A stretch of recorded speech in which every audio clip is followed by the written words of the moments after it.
समधन जी, काश जैसे आपको अपनी बेटी की थकावट दिखाई दे रही है वैसे अपनी बहू की भी थकावट दिखाई देती।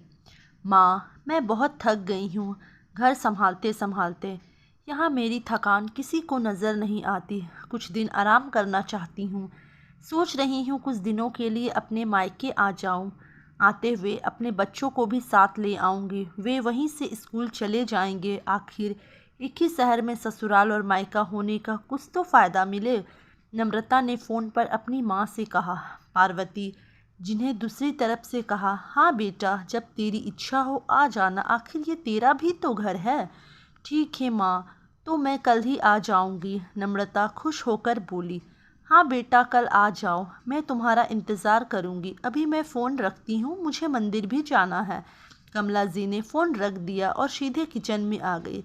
किचन में खाना बना रही बहू से बोली, अरे अनुपमा सुनो, कल तुम्हारी ननद आ रही है। आज बाजार जाकर फल सब्जी और मिठाइयाँ लेकर आना। बेचारी मेरी बेटी ससुराल में नौकरों की तरह काम करती है और उस पर कोई ध्यान ही नहीं देता। यहाँ आएगी, कुछ दिन रहेगी तो उसका मन और तबीयत अच्छा रहेगा।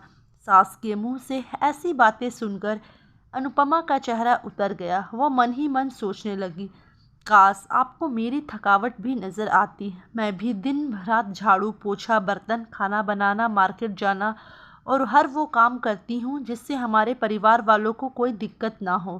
काश आप मुझ पर भी ध्यान दे पाती। आपकी बेटी तो जब मन में आता है तब यहाँ आ जाती है, लेकिन मैं साल में एक ही बार ही अपनी माँ के पास जाती हूँ, तब भी आपको प्रॉब्लम होती है। मैं भी इंसान हूँ, मेरा भी मन है, मुझे भी लगता है अपने माँ के पास जाकर थोड़ा आराम करूँ, सुख दुख की दो चार बातें करूँ, अपना मन हल्का करूँ। भगवान, अब तुम ही कुछ करो ताकि मेरी सांस की आंखें खुले और उसे मेरी थकावट भी नज़र आए। शाम तक भगवान ने जैसे अनुपमा की सुन ली और उसकी ननद का फ़ोन आया। ननद ने अपनी माँ से कहा कि उसकी सास ने उसे मायके आने के लिए मना कर दिया है, इसलिए इस बार वो नहीं आ सकती। पार्वती जी बोली, ऐसे कैसे मना कर दिया? पहले तो कभी वे तुम्हें आने के लिए नहीं रोकती थी, इस बार भला क्या हो गया? लाओ मेरी बात कराओ, उसने मैं समझाती हूँ। नम्रता ने अपनी फ़ोन अपनी सास के पास दिया। पार्वती जी ने कहा, नमस्कार समधन जी, आपसे कुछ कहना था। समधन जी ने कहा, कहिए। दरअसल नम्रता का कल त्यौहार है, इसलिए अपने मायके आना चाहती है, अगर आप उसे भेज दे तो अच्छा रहेगा।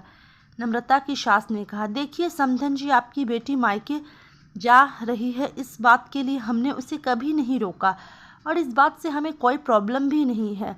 कुछ दिनों पहले मैं अपने रिश्तेदार की शादी में गई थी। वहाँ आपकी बहू अनुपमा की माताजी से मिलने का मौका मिला।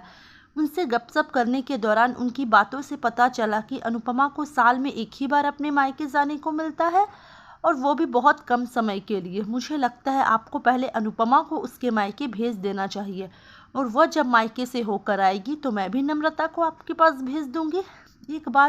एक बहुत ज़रूरी बात जो मुझे लगता है आपको समझ लेनी चाहिए कि आपको अपनी बहू को भी बेटी की तरह या बेटी से भी ज़्यादा प्यार देना चाहिए। उसे भी मायके जाने की इच्छा होती होगी।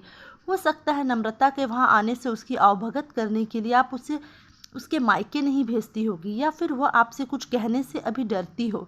अगर आप उसको घर में ही कैद रखेगी तो एक दिन ऐसा आएगा जब वो आपके खिलाफ बोलने लगेगी, फिर वो आपकी सुनेगी भी नहीं और जब चाहे तब अपने मायके जाएगी। ऐसी परिस्थिति आए, इससे अच्छा है कि आप ही कुछ बदलाव अमल में ले आए जिससे आपका रिश्ता और रिश्ते की मिठास खराब ना हो। पार्वती को अपने समधन के हर एक शब्द में सच्चाई नजर आई। उन्हें महसूस हुआ कि उन्होंने अपनी बेटी के प्यार में अंधे होकर कभी भी अपनी बहू के मन का विचार नहीं किया। उन्होंने हमेशा ही अपनी बेटी को अपने बहू से ऊपर रखा। दूसरी तरफ नम्रता भी अपनी भाभी के बारे में हो रही इस बातचीत को सुन रही थी। उसे भी रियलाइज़ किया कि वो कभी भी अपनी भाभी के साथ ठीक से बात नहीं करती है और जब जब वो अपने मायके जाती है तो भाभी थोड़ी उदास रहती है। पार्वती जी ने अपनी बहू को बुलाया और उसे कहा कि अनुपमा कुछ दिनों के लिए नम्रता नहीं आने वाली है, इसलिए पहले तुम अपने मायके होकर आओ। यह सुनते ही अनुपमा का चेहरा खिल गया, क्योंकि यह पहली बार था जब उसकी सास ने सामने से उसे अपने मायके जाने के लिए कहा था।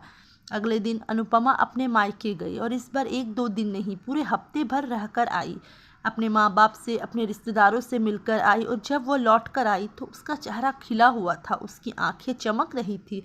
अनुपमा के आने के बाद नम्रता भी अपने मायके आई और इस बार वह खुद सामने से अपनी भाभी से खुशी खुशी मिली और अच्छे से बात की।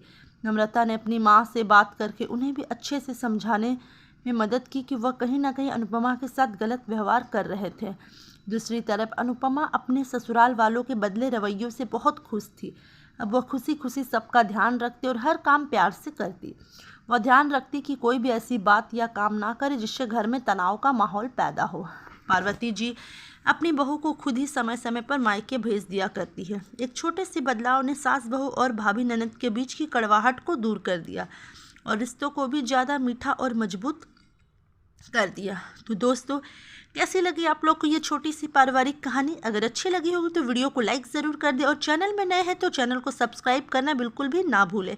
चलिए मिलते हैं इसी तरह की अच्छी अच्छी कहानियों के साथ।